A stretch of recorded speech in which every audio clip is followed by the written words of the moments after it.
देखो यार, दुनिया में ऐसी बहुत सी जगह है जहाँ पर खतरनाक जानवरों के होने के कारण इंसानों का वहाँ जाना मतलब मौत को गले लगाने जैसा काम है। लेकिन आज मैं आपको एक ऐसी जगह के बारे में बताने वाला हूँ जहाँ जानवर नहीं बल्कि जानवर से भी अधिक खतरनाक प्रकृति के इंसान रहते हैं। दोस्तों, मैं बात कर रहा हूँ प्रशांत महासागर के नॉर्थ सेंटिनल आइलैंड के। यहाँ पर एक ऐसी रहस्यमय आदिम जनजाति रहती है जिसका आधुनिक युग या इस युग के किसी भी सदस्य से कुछ भी लेना देना नहीं है। वह ना तो किसी बाहरी व्यक्ति के साथ संपर्क रखती है और ना ही किसी को खुद से संपर्क रखने देती है। जान जाने का खतरा।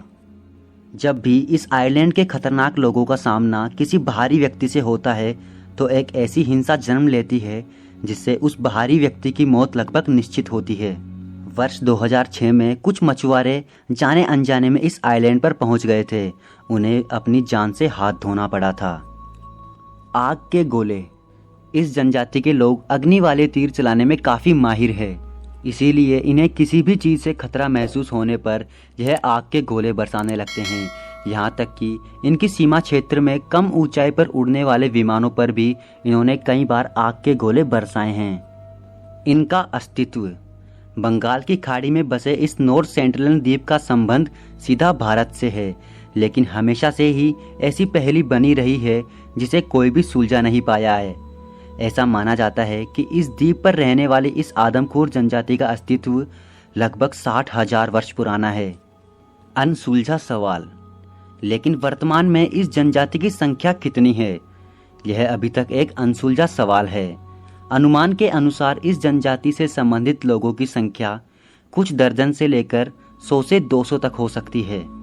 इन लोगों के अधिक निकट जाने का अर्थ है अपनी जान जोखिम में डालना। किसी भी प्रकार के बाहरी हस्तक्षेप को ये लोग बर्दाश्त नहीं करते हैं, इसलिए इनके बारे में कोई भी पुख्ता जानकारी, इनकी संख्या, इनका रीति रिवाज या फिर इनकी भाषा, इनका रहन सहन आदि, ये कैसे हैं, क्या है, किसी को इस बात की भनक भी नहीं है। सुनामी। वर्ष 2004 में आई भयंकर सुनामी के चलते अंडमान द्वीप तबाह हो गए थे।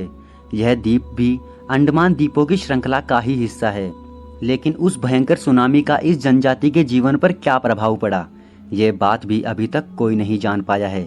सुनामी के बाद जब भारतीय तटरक्षक सेना ने वहां जाने का प्रयास किया तो इन लोगों ने हेलीकॉप्टर पर भी आग से तीर छोड़ने की कोशिश की।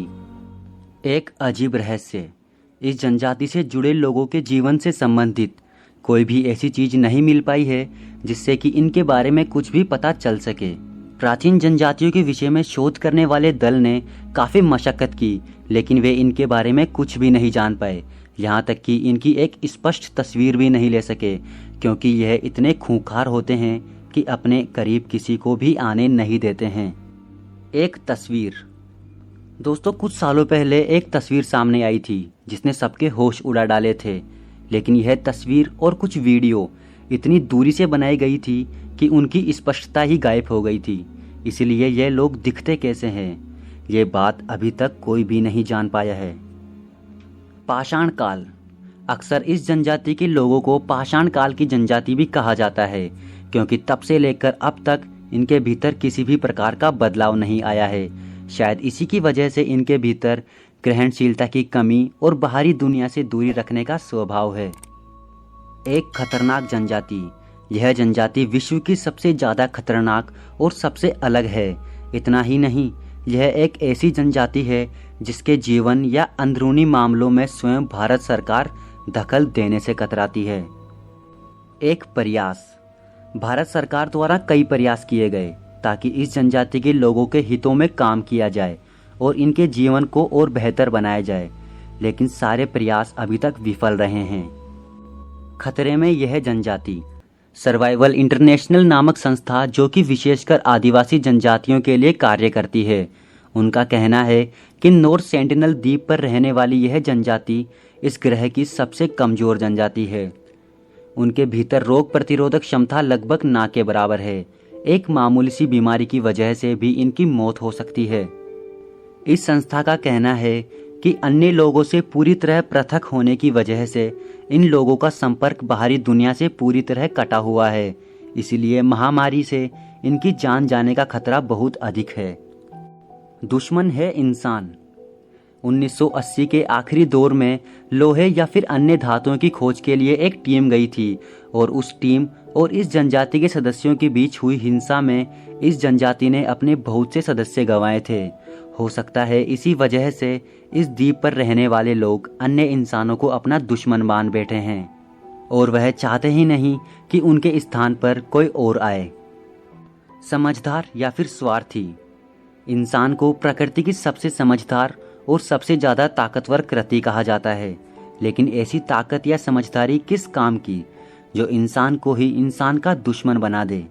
दोस्तों, इस जनजाति के बारे में आपका क्या ओपिनियन है, कमेंट बॉक्स में ज़रूर बताएं। क्या हम लोगों को इनके जीवन में हस्तक्षेप करना चाहिए या फिर इनको इन्हीं के हाल पर छोड़ देना चाहिए।